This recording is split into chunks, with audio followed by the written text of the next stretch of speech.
The Sealed Chest, Anatolia, 1922.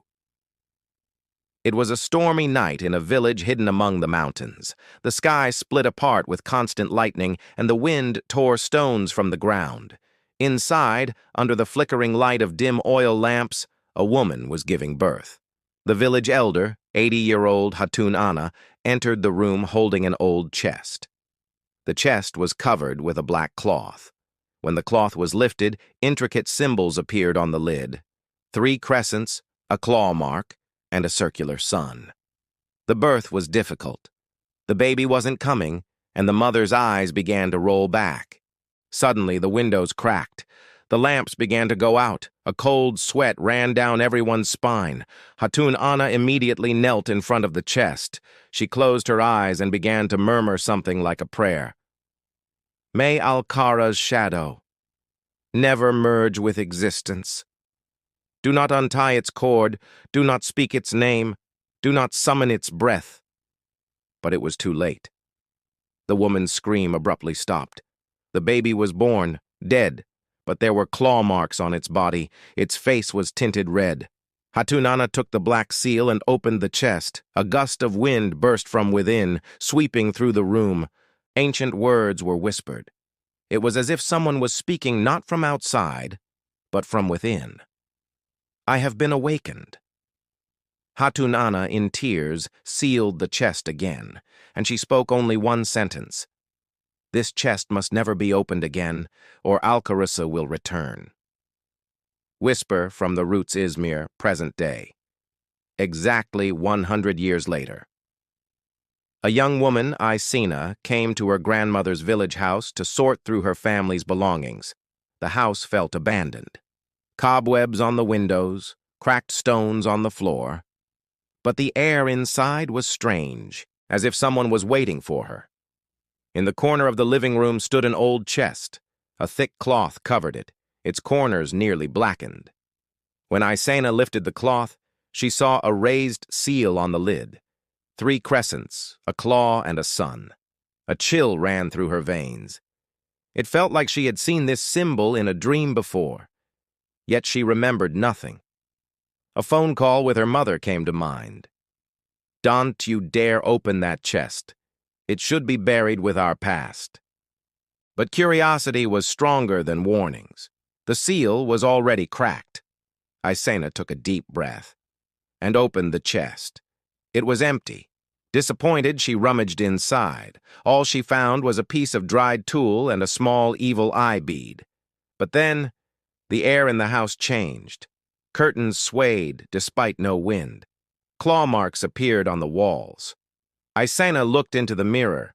Her reflection wasn't smiling at her. Her eyes were darker, deeper. It wasn't her reflection. It was another being. That night, Aysina awoke from nightmares. Aysina. In each dream, a woman approached.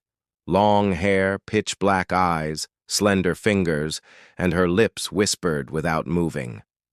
I began with you. I will return with you. The call of blood. When Aysina woke up in the morning, she was exhausted. The bed sheets were stained with blood, but there wasn't a single wound on her body. Panicked, she ran to the bathroom. When she looked in the mirror, the circles under her eyes were darkened, and on her left cheek there were red marks resembling fingerprints. As if someone had held her throughout the night, tightly, without mercy. A message on her phone caught her attention. Sender, unknown number. There was only one sentence. The seal is broken. It is now with you. Aysina couldn't tell anyone, because everyone around her acted normal, but she was not normal. That day, she decided to visit the old cemetery in the village. Her grandfather and grandmother were buried there. She wanted to remember something. Maybe the voice of the past still echoed beneath the stones. But in the cemetery, she noticed something strange. One grave was covered with fresh soil, and broken evil eye beads were scattered on top. No name, no date, only one symbol, a claw mark. The soil beneath her feet trembled. The wind rose. Suddenly, she began to hear whispers behind her, as if someone was calling her name. Aysina. When she turned around, No one was there. But the wind-blown leaves had drawn a strange shape on the ground. 3 crescents and an eye. Just then, someone called out from the edge of the cemetery. An old, hunched woman, "You opened the seal! Your blood is bound to hers!" Isena didn't know what to say. The woman slowly walked toward her. "Alkarısı is summoned by blood. She feeds on blood, and only blood can silence her." For the first time, Isena was truly afraid. This was no longer just a dream. Reality had risen from the ground. Night and shadow. That night, the silence that fell over the village carried whispers from the cemetery. Even the sound of the wind seemed to have withdrawn. Isena was sitting by the window. She couldn't sleep. She was afraid to blink her eyes. She had left the lamp on when she went to bed. But around 3 o'clock, the light suddenly went out. It wasn't a blown fuse. There was still electricity, but the lamp refused to light. A faint hum began to rise in the room, like a woman's voice, high-pitched, hushed, and angry. "You called me. Now you are with me." Isena got out of bed. She stepped into the hallway. The house was quiet, but with each step, the floorboards groaned, as if another step was echoing alongside hers. She walked toward the kitchen. She glanced at the mirror above the fridge, and froze. She didn't see herself in the mirror. She saw someone else standing behind her, a woman with hair dragging on the floor, a chest that didn't breathe. Her face wasn't visible, but her eyes were 2 black voids. When Isena turned around, no one was there, but the reflection in the mirror was still present, and it was smiling. At that moment, the kitchen door slammed shut on its own. The windows flew open. A cold wind swept through the entire kitchen. An old notebook on the kitchen table fell to the ground. Isena bent down to pick it up. The pages opened on their own. In the middle, an ancient script appeared. Each generation pays a price. If not with blood, then with the soul. Isena couldn't close the notebook. Her hand felt numb, as if some force had glued her to the pages. She closed her eyes and murmured only one sentence. "What must I do?" A whisper replied, "Face the mistress of the night." The seal of Yeldrith. By morning, Isena was still tightly holding the notebook. Her under eyes were darkened and her lips were dry. She hadn't slept. She felt like something inside her soul had broken, as if with each breath she was turning into someone else. She opened the notebook again. The pages were stained with dried blood, and at the corner of one page, a name had been scratched into it. Yeldrith. She had never seen this name before. But strangely, it felt familiar. It echoed in her mind as if it was her own name. Isena decided to search for this name. One of the last old people in the village, Sahir Dede, had been a student of Hatun Ana. It would be hard to reach him. But the notebook contained a map. Behind the old water mill, a stone house. When she arrived, the old man was waiting for her at the door as if he had been expecting her. You are the one who opened the seal. If Yeldrith awakens, day and night will merge. She is not just a being. She is the scream of women who have been suppressed, mothers who have been sacrificed, witches who have been burned. Isena shuddered. "I didn't want to summon her," she said. Sahir shook his head. "It doesn't matter whether you wanted to or not. You are of her bloodline. Your blood is sealed to her." The old man pulled out a small amulet from his pocket. It bore the same symbol, 3 crescents and an eye.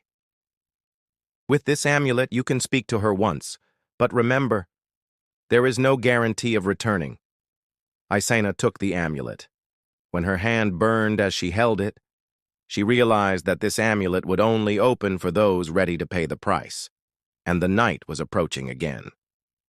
The one who spoke with the talisman. Night had fallen again. The sky was pitch black. Even the moon had hidden itself. The village was silent, but the silence was the calm before a storm. Isena was gripping the amulet Sahir Dede had given her. It felt alive. Its pulse was beating, and a faint hum came from within. According to the instructions in the notebook, she had to be alone to communicate.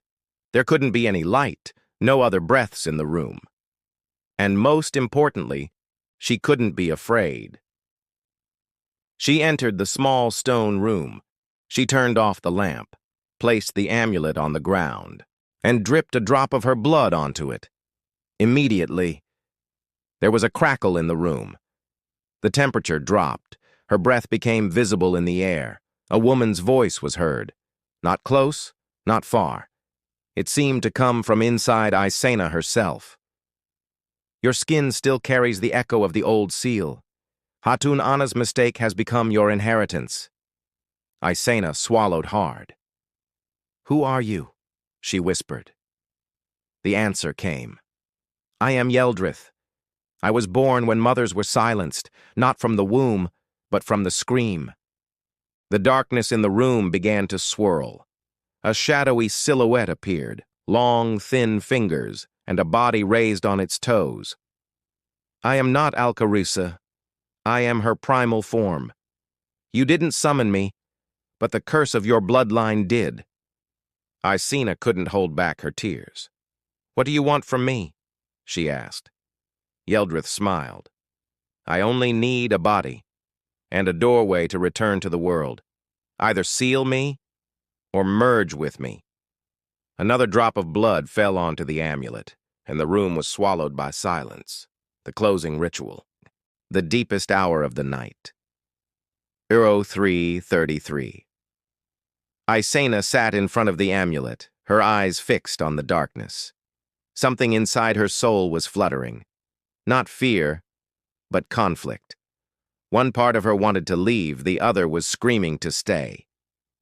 There was one last sentence in Sahir Dede's notebook. If you want to seal her, you must give her what hurts you the most. Aysena tried to understand. Everyone she had loved, she had lost. Her father had disappeared one night years ago, and before her grandmother left her the chest, she had said, "All our secrets will end with you." That moment, she realized. She wasn't the gateway for Yeldrith's return. Yeldrith was the breath of women who had suffered for generations, and the only way to seal her was to break the cycle of pain. Aysena took a deep breath. She placed the black tool, the bead from the chest, and a childhood photo of herself in the center of the amulet. She said goodbye to all of them. This is not my burden, she said. You are darkness, but I am the master of the shadow. At that moment, the room trembled. Yeldrith's shadow rose with a scream. The windows shattered. Aysena's eyes glowed with a golden light, and then everything fell silent. When morning came, Aysena was still in the room, but the shadow was gone. The amulet was shattered, and the first light of the rising sun hit her face. There was a knock at the door. Sahir Dede stood there. He smiled. You broke the cycle. There will be no more Alkarısı. Aysena only nodded. For the first time, she felt at peace. But there was something she didn't know. The tool inside the chest had reformed itself.